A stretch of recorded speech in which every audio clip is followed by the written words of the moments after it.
आज हम दुखी मन से भी और एक जो हमारे बीच के कार्यकर्ता जो हमारे बीच में नहीं रहे, वर्कर्स जो शहीद हुए, उनको हम याद कर रहे हैं। मैं कहना चाहता हूं कि जुल्म की खिलाफत में जो जान दांव पर लगाते हैं वो इतिहास में शहीदों की तरह याद किए जाते हैं। मैं दोबारा कहता हूं कि जुल्म की खिलाफत में जो जान दांव पर लगाते हैं वो इतिहास में शहीदों की तरह याद किए जाते हैं। आज का दिन कार्यकर्ताओं की शहादत को याद करने का है, लेकिन आंख में आंसू लेकर के और आंख में आंसू ला करके नहीं, बल्कि सर को ऊपर उठा करके, क्योंकि ऐसी शहादतें ही किसी दल और उसके नेता और देश का गौरवशाली इतिहास बनाती हैं। ये हर किसी पार्टी के सौभाग्य नहीं होता, ऐसा हर दल के लिए सौभाग्य नहीं बनता जिसे ऐसे जान देने वाले वर्कर्स मिलते हों। मुझे इस बात की प्रसन्नता है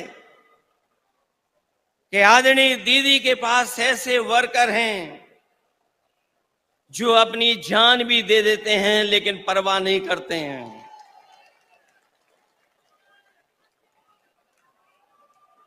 दरअसल कोई कितना भी बड़ा लीडर हो जाए या कभी कोई भी बड़ा पद ना पाए, लेकिन वो कार्यकर्ता हमेशा रहता है। कार्यकर्ता सबसे छोटा नहीं, सबसे बड़ा होता है। कार्यकर्ता ही किसी दल की बुनियाद होता है। वर्कर ही हमारे पार्टी की बुनियाद में होता है। उसी की शहादत अगर ये बताती है कि वो पार्टी के प्रति कितना वफादार था, तो पार्टी द्वारा उसको याद करना बताता है कि पार्टी के दिल में उसके लिए कितनी ऊंची जगह है।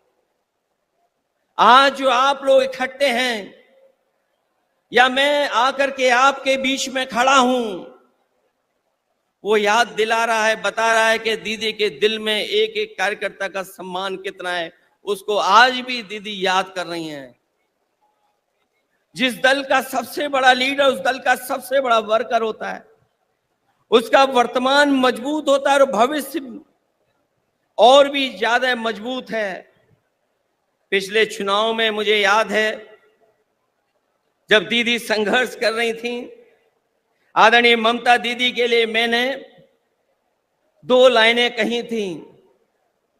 जब वो असली लड़ाई में थी, पैर में चोट थी, वो चल नहीं पा रही थी, उसके बावजूद भी वो चुनाव प्रचार में थी।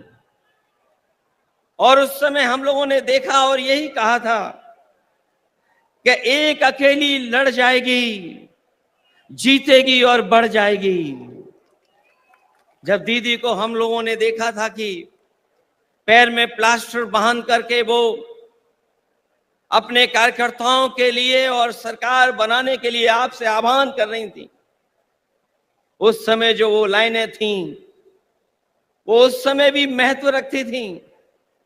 और आज जब मैं इतने बड़े कार्यकर्ताओं के बीच में आया हूं तो मैं उन लाइनों को दोबारा कहता हूं कि एक अकेले लड़ जाएगी, जीतेगी और बढ़ जाएगी। उस समय भी हमारा मतलब ये नहीं था कि दीदी अकेले लड़ रही हैं, तब भी हमारा मतलब यही था कि दीदी अपने कार्यकर्ताओं के साथ जान हथेली पर लेकर के एक होकर के लड़ रही हैं।